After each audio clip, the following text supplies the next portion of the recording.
Tuesday, October 28. Dispossession or Annihilation?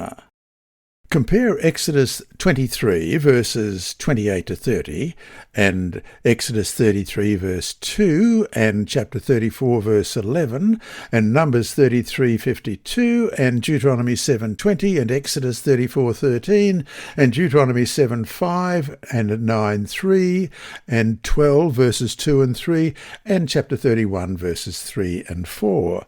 What do these texts reveal about the purpose of the conquest and the extent of the destruction?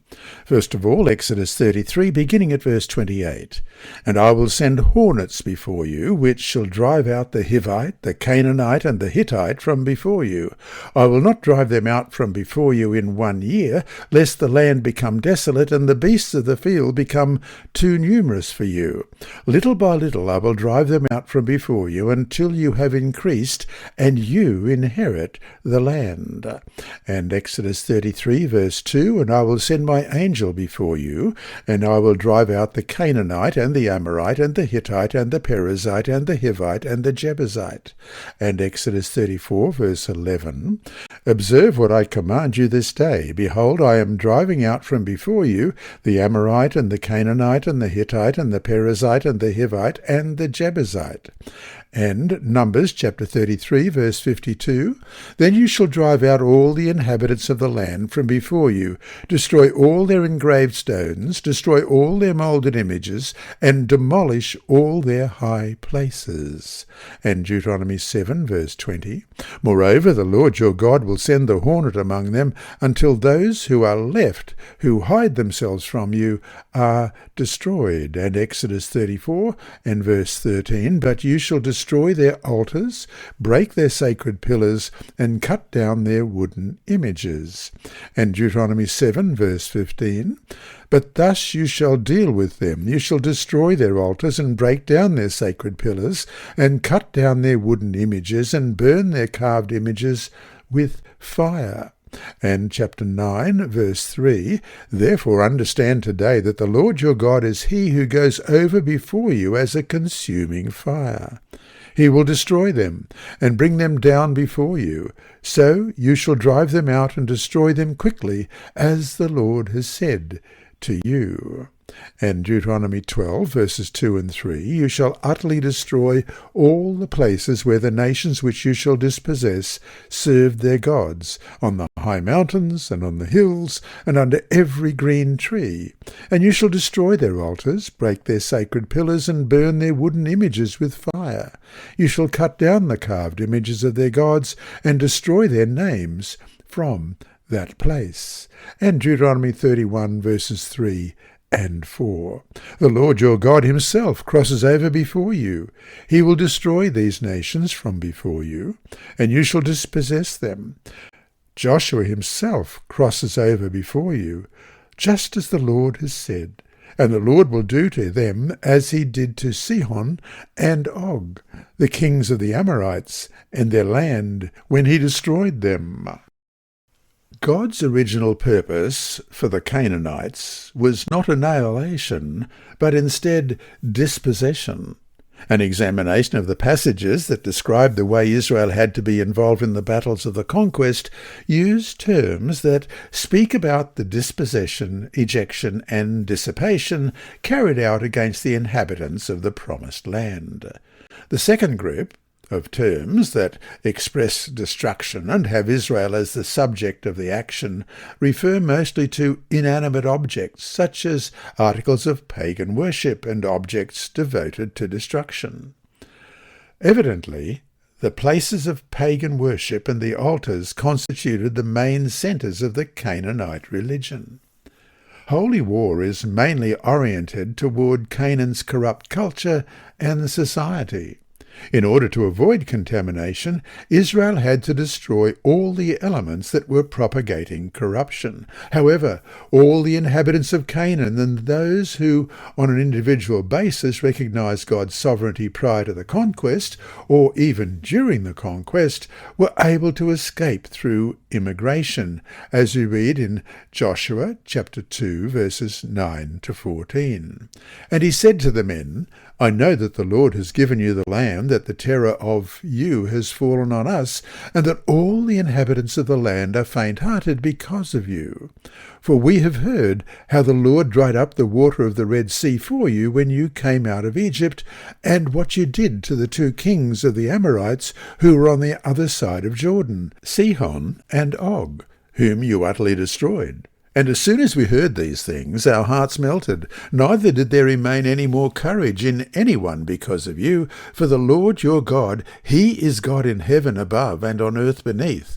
Now therefore I beg you, swear to me by the Lord, since I have shown you kindness, that you also will show kindness to my father's house, and give me a true token, and spare my father, my mother, my brothers, my sisters, and all that they have, and deliver our lives from death. So the men answered her, Our lives for yours, if none of you tell this business of ours. And it shall be, when the Lord has given us the land, that we will deal kindly and truly with you. And we compare that with Judges chapter 1, verses 24 to 26. And when the spies saw a man coming out of the city, they said to him, Please show us the entrance to the city, and we will show you mercy. So he showed them the entrance to the city, and they struck the city with the edge of the sword, but they let the man and all his family go. And the man went to the land of the Hittites, built a city, and called its name Luz, which is its name to this day. The only part of the Canaanite population doomed to destruction were those who withdrew into the fortified cities, obstinately continued to rebel against God's plan for the Israelites, and hardened their hearts, as we read in Joshua chapter 11, verses 19 and 20. There was not a city that made peace with the children of Israel except the Hivites, the inhabitants of Gibeon. All the others they took in battle, for it was of the Lord to harden their hearts, that they might come against Israel in battle, that he might utterly destroy them, and that they might receive no mercy, but that he might destroy them as the Lord had commanded Moses. However, this does raise a question. If the initial purpose of conquering Canaan was to drive out the inhabitants of the land, and not to annihilate them, why did the Israelites have to kill so many people? Analysis of the biblical texts related to the conquest of Canaan revealed that the original intent of the conquest implied the dissipation of the Canaanite population. However, the majority of the Canaanites, like the Pharaoh of Egypt, hardened their hearts, and as such became one with the culture to such an extent that the destruction of their culture meant that they had to be destroyed as well. And so to finish today, what elements in your own character and habits must be uprooted and annihilated?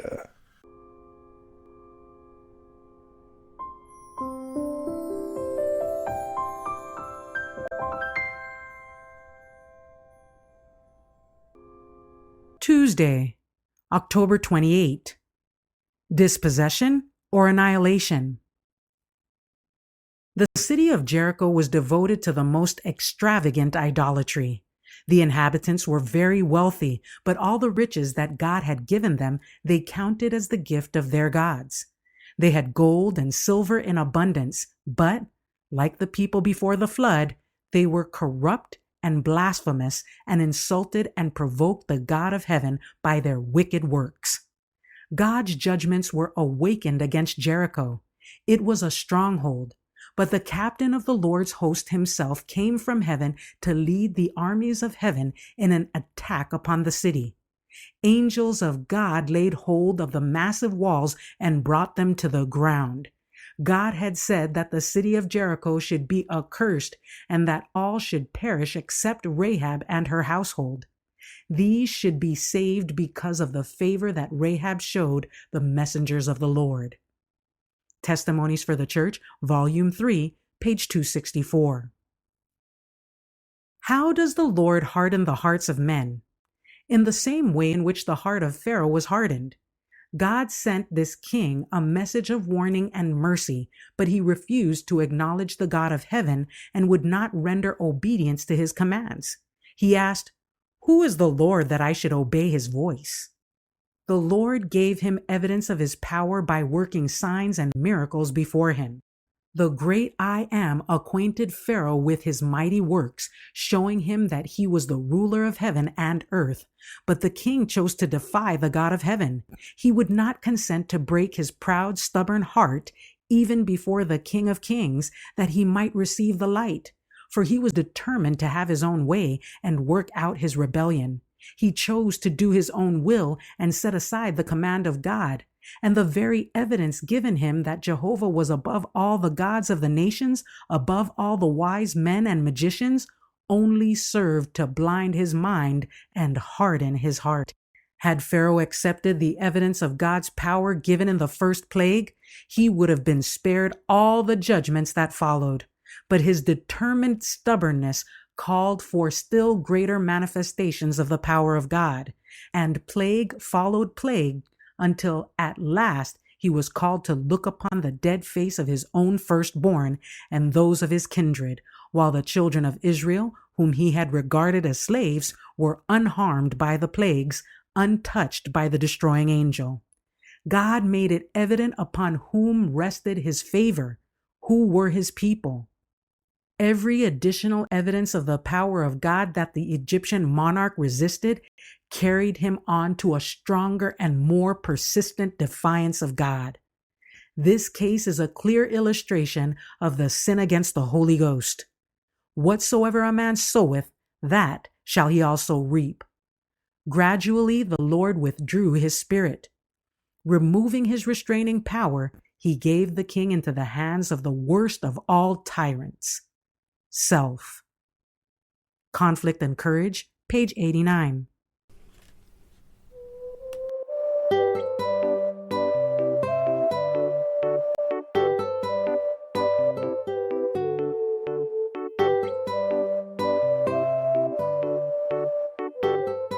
And remember, God is always faithful.